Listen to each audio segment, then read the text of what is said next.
In this video, I'm going to show you how to install a TopShield starter shingle. TopShield is a generic brand. They make components and accessories. We don't generally use it. However, if you don't care about having consistency in the roof, or let's say you're not filing for warranties or stuff like that, this is a great product. It'll definitely do the job. What we're going to be installing the starter shingle with is just regular coil nails with a pneumatic gun. You can also hand nail it, of course. Now, when installing starter shingles, there's a few things the same regardless of manufacturer, but I still recommend looking at the specific manufacturer specifications. Usually when you get starter strips, you're going to come in one-piece shingles like this. What you're going to do is pretty much just fold it and it should come right apart. There's a little crease in the middle that helps it break apart. All starter shingles have an adhesive strip. This is what's going to be facing the bottom side or the outside of the roof. This will adhere to your shingles and make sure that during heavy winds, that first shingle, which is one of the most important when it comes to uplift, is not flapping around and is fully adhered down. When you install the starter strip, what you want to do is make sure you cut off 6 inches from the edge if you're using a full shingle on your first shingle. So what you want to do is cut off 6 inches, then use a full shingle, and I'll show you why that's so important a little bit later.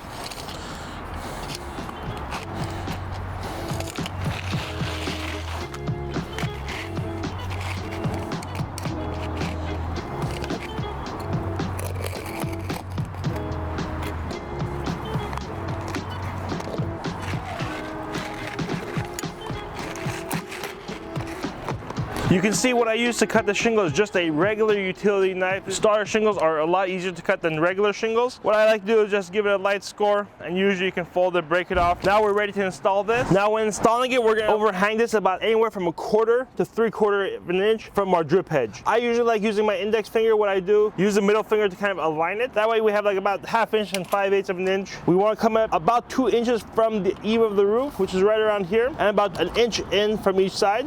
Now that we have nailed it on one edge, we're going to do the same thing on the other. Just kind of pivot it right here, get it to where we want, and nail it. TopShield calls for 5 nails per starter strip, so it's pretty much 1 nail on each side, 1 nail in the middle. Then you can split the difference, which makes it a lot easier than using a measuring tape or anything like that. So we're going to eyeball the middle right here, then 1 nail right here, and 1 nail here. Roughly, it comes out to about 10 inches between nails. So we've got our first starter shingle installed. We're ready to keep going.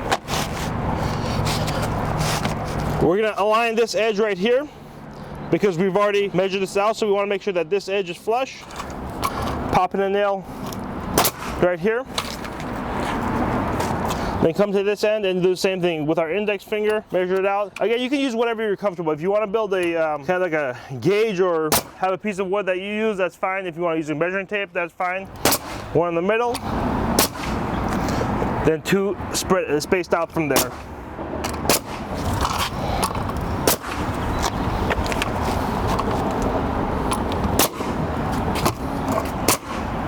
So anytime you have a unit, whether it's a hip roof or a rake roof, and you have to continue on a different slope, what you want to do is bring your adhesive tabs as close as you can together. Instead of having your next starter strip start from here, and now you're leaving a 6-inch gap that pretty much wind can get under, what you want to do is bring it down. I usually like to leave about 1/2 inch gap, leave for a little smooth transition, and then continue the same nailing pattern going up. Now I want to show you the importance of this 6-inch cut that we did right here. We shortened the shingle by this much, the first starter shingle that we put. So imagine that we hadn't done this and this was a full piece. When we come to install the shingle, it lines right here on the joint. So if our shingle was right here, you can see that it lines perfectly with our first row of starter shingle, meaning any water that were to get in between these 2 shingles right here would go right directly on our underlayment. We don't want that. So since we cut this out, now our joint is 6 inches back right here, and any water that gets next to the shingle or in between the next 2 shingles is going to come down here and roll right off our roof. So you want to make sure that the joints are spread out far enough from the butt joint of the first shingle that you're installing,